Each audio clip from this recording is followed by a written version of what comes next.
موجز لأهم الأنباء أقدمها لكم أنا ديالا خلف من بريس 23.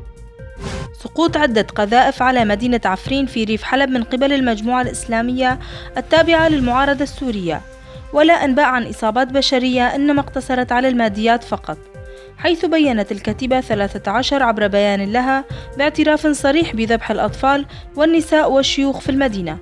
مقتل جندي تركي خلال اشتباكات مع مسلحي حزب العمال الكردستاني في بلدة نصيبين جنوب البلاد.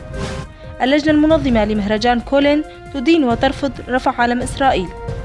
انفجار في مدينة اسطنبول التركية تحديدا في منطقة مالتبة، واشتباكات بين عناصر الأمن التركي ووحدات حماية المدنيين الكرد ما أدى إلى إصابة امرأة كردية.